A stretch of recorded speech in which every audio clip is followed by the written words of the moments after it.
အားလုံးမင်္ဂလာပါ Network Channel ကနေကြိုဆိုပါတယ်ကျွန်တော်တို့ရဲ့ channel ဟာကျန်းမာရေးနဲ့အလားပါဆိုင်ရာဗုဒ္ဓတာတွေကိုနေ့တိုင်းတင်ဆက်ပေးနေတာဖြစ်တဲ့အတွက် channel လေးကို subscribe လုပ်ထားပေးခဲ့ဖို့တောင်းဆိုပါတယ်ဗီဒီယိုမှာတော့ပြည်သက်တို့အတွက်ဒုနာတတဒီမဲ့တဘာဝနီလန်းလေးတွေကိုတင်ဆက်ပေးတော့မှာပဲဖြစ်ပါတယ်ဒါကြောင့်ဒီဗီဒီယိုလေးကိုစုံထိကြည့်ပေးဖို့တောင်းဆိုပါတယ်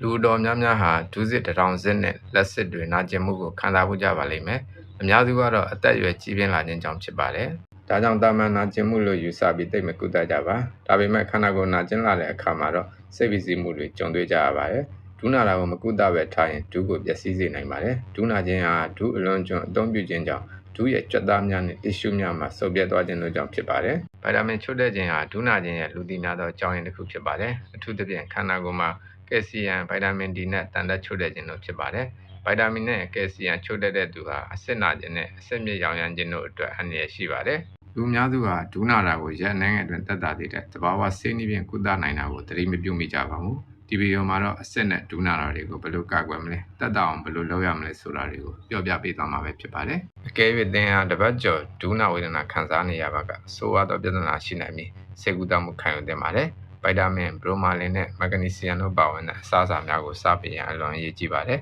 တစ်ချက်ပိုးခောက်နက်နက်သီးနဲ့လိမ္မော်ရီတို့နဲ့ပြုလုပ်ထားတဲ့ချော်ရည်များကဒုစစ်နာကျင်ခြင်းကိုကုသရမှာအလွန်ထိရောက်တဲ့သဘာဝဆေးတလက်ဖြစ်ပါတယ်။ဤဖြော်ရည်မှာရောင်ရမ်းမှုကိုစန့်ကျင်တဲ့ဂုဏ်သတ္တိများအပြင်ဆီလီကွန်၊ဘရိုမာလင်၊ဗိုက်တာမင် C နဲ့မက်ဂနီဆီယမ်တို့ပါဝင်ပါတယ်။နက်နက်သီးမှာပါတဲ့ဗိုက်တာမင် C ဟာခန္ဓာကိုယ်ရဲ့အရိုးတွေအတွက်အလွန်အရေးကြီးပါတယ်။နက်နက်သီးမှာရောင်ရမ်းမှုကိုစန့်ကျင်တဲ့ဘရိုမာလင်လည်းများစွာပါဝင်ပါတယ်။တစ်ချက်ပိုးခောက်ကတော့ခန္ဓာကိုယ်ရဲ့သွေးလည်ပတ်မှုကိုပုံမထိရောက်စေပါတယ်။လိမ္မော်ရီမှာပါတဲ့ဗိုက်တာမင် C ဟာလည်းအယိုးဆက်များနဲ့အရွက်များကိုတန်မာစေပါတယ်။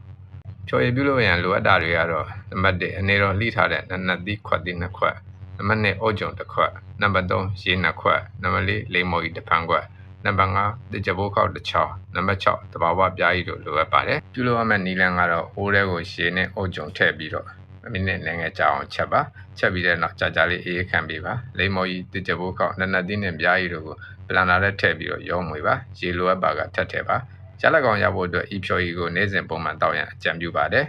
9ရက်ဆက်တိုက်တောက်ပြီးတဲ့နောက်မှာတင်းရဒူးနဲ့အစင်များနာကျင်ခြင်းမှလုံးဝတက်တာလာပါလိမ့်မယ်